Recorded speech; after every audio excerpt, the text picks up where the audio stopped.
উপস্থিত আছেন মাননীয় জামাতে ইসলামের আমি ডক্টর শফিকুর রহমান মহোদয়, উপস্থিত আছেন আলেমগণ ও রাজনীতি নেতৃবৃন্দ এবং সাংবাদিক, প্রিয় এলাকাবাসী, সকলের প্রতি আদাব এবং নমস্কার।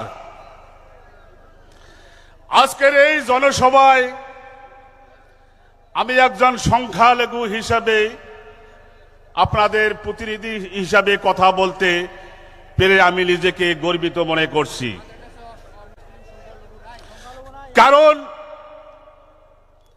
আমাদের এই সংখ্যালঘু কথাটা ডক্টর আমিরুল জামাত উনি বলেছেন, যদি বাংলাদেশে আমি সরকার গঠন করতে পারি সংখ্যালঘু সম্প্রদায় কোনো ভাষা শব্দ থাকবে না। আজকে আমি মনে করি আমি আজকে এই সনাতন ধর্মের লোক, আমি এখানে দাঁড়িয়ে আজকে দাঁড়িপাল্লার কথা যে বলতেছি, আমি আজকে যখন এই মিছিল নিয়ে গণসংযোগ নিয়ে আসি, কয়েকটা ইসলাম ধর্মের লোককে আমি প্রশ্ন করেছিলাম, বলে ভাই চলেন আমরা আজকে ডক্টর শফিকুর রহমান আসতেছে সেখানে জনসভায় যাই।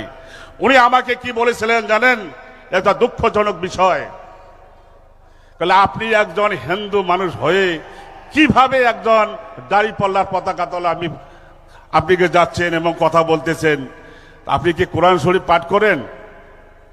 তা আমি তাকে এই প্রশ্নের জবাবে উত্তর দিয়েছিলাম, আমাদের পার্শ্ববর্তী ভারত যে মোদী সরকার রয়েছেন উনিও হিন্দুত্ববাদী রাজনীতি করেন, উনিও আজ পর্যন্ত ভারতে কোনো হিন্দুস্থান করতে পারিছেন? আমার মনে হয় করতে পারেন নাই। অনেক মুসলমান ব্যক্তি সেখানে ভোট দেয়, ওরা কোনোদিন কি গীতা পাঠ করেছিলেন? করে নাই। তাহলে আপনাদের ধর্মের আপনারা পালন করবেন, আমাদের ধর্মে আমরা পালন করব। আজকে সবচেয়ে দুঃখের বিষয়, আজকে আমরা যখন সনাতন ধর্মের লোকজন একত্রিত হয়েছি, আমাদের কিছু কুচক্কর মহল আমাদের হুমকি অনেক কিছু প্রকাণ্ড ছাড়া কথাবার্তা বলতেছে। আজকে জামাতে ইসলাম সরকার আসলে নাকি হিন্দুদের বোরকা পরানো হবে।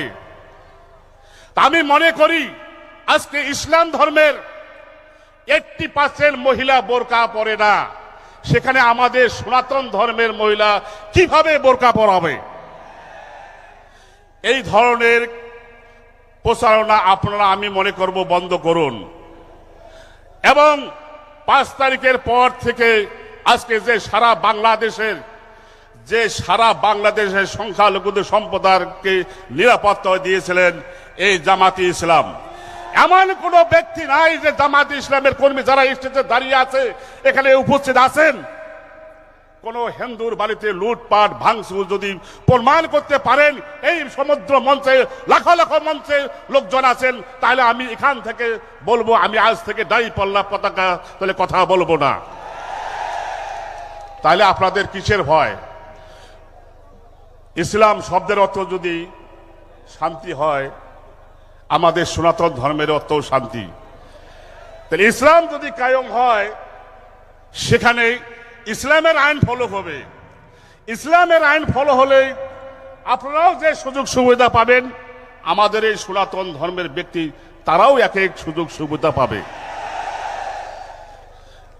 আমি মনে করি আমার স্বল্প সময় আজকে সারা বাংলাদেশের যে ঝড় উঠেছে, এই ঝড়ে আপনারা যারা এখনো পদ্মার আড়ালে মুসলিম ব্যক্তিরা রয়েছেন তাদেরকে আমি আহ্বান করব, আপনারা সবকিছু দ্বিধাদ্বন্দ্ব ভুলে যেয়ে আপনি পদ্মার আড়াল থেকে সরিয়েছে ডক্টর শফিকুর রহমানের হাতকে শক্তিশালী করে সামনে 12 তারিখের নির্বাচনকে আমরা একটা রাষ্ট্র হিসাবে দেখতে চাই।